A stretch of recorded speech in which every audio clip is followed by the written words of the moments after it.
What are the best self-help books of all time, you ask? Well, you've come to the right place. I'm going to share with you some of the best self-improvement books that have created massive change in my life.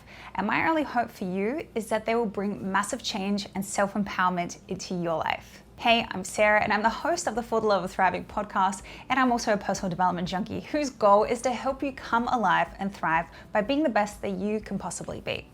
Now, for many people, self-development, self-improvement, all of these kinds of words don't come super naturally to one. And I didn't understand that this was a thing because this is something that I've been focusing on since I've been a kid. Like from the age of 12, I can remember I was always writing in journals, always trying to be more curious about myself and how to discover different things and question every single thing. So this is something that I believe is a natural kind of thing for me that has come about. And I just want to share this with you because there's always something to learn about yourself.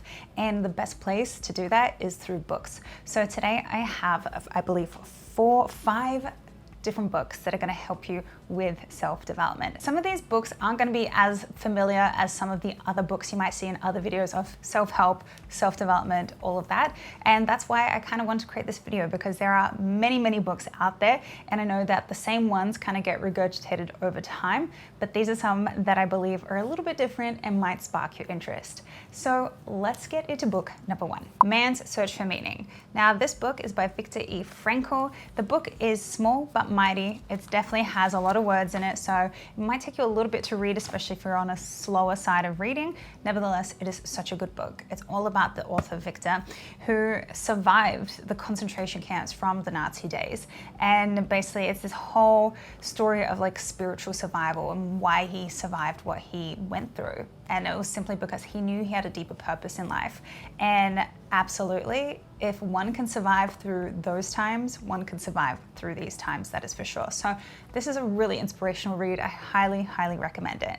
Next, we have Mirror Work. It's by Louise Hay, and this book was introduced to me by my mom. She is a wizard. If you don't know her yet, you probably will. But the thing is, Mirror Work is basically a book. It says 21 days to heal your life, and it's especially great if you're going through a time, if you're dealing with trauma, grief, any kind of loss in your life. This book really helped me get through some like super dark days, and it basically tells you, gives you different prompts each day on what you need to do. And some of them sound really, really simple to do. Something as simple as staring at yourself in the mirror and saying that I love you like 10 times. For some people, that's really, really hard to do because we've never done that before, and we don't really realize how much weight we're carrying inside of our bodies and how hard we are on ourselves as well. So going through this exercise will really lift a weight off of your shoulders, guaranteed. The next book that I absolutely love is The One Thing. Now, this one can kind of go into business and self-improvement, I guess, because it does talk about kind of like habits of the one thing. Like, what are you going to do today that is going to move the needle forward? And it talks about how multitasking is really actually detrimental to your overall success. And I think if you are one of those people that has a lot of ideas, is a little bit scatterbrained, like myself sometimes as a creative, we get there. This book kind of helps ground you, bring you back down, and just make you go back to the basics. Like, what is the most important thing that needs to get done? That again, will get the needle moving forward and eliminate the things that don't really need to be served. But as far as the writing in the book, the font is quite big, so it's easy to read, really easy. So this one I really like. The Untethered Soul by Michael A. Singer. Seriously, this book is life transforming, to say the least. Now, this is the first book that I believe I read when it came to self-discovery and like deeper spiritual understanding. And it's simple but intuitive. It really walks you through your relationship with your thoughts, with yourself. And honestly, if more people read books like these, they would be able to really master themselves from the inside out. So again, I love this book. I've highlighted a few things in here, as you can see, a lot actually. And I haven't read this book in a while, but I definitely would love to go back to it and just explore more of this, because the thing is with books, sometimes you have to read things a couple of times for it to actually sink in. So for me, it's not about the number of books that I read, it's just how much I'm able to retain and actually implement into my life. So highly suggest that you do the same for yourself. And if you do need to go back, sometimes you just might need to go back and read a chapter. This is what I'll be doing with this one because it is such a great read. And the last book, I could not have a self-development book review without good old Tony Robbins. Now, Tony and I, we go way back when I was probably like 9 or 10 when my dad used to have the whole CD stack of Personal Power. Again, back then, I didn't really understand what any of this meant, but I did the work anyway, and I felt really weird.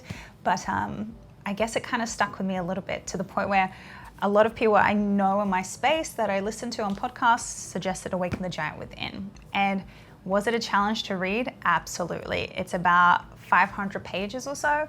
So this one is definitely a long read, but it really takes you back to the basics of like, what is the most important thing? And it really dives into the neuroscience of how our brains work and what kind of submodalities we can create for ourselves in order to be able to control our responses to certain external uncontrollable environments and things like that, which help again keep us grounded because we can't control everything in this life.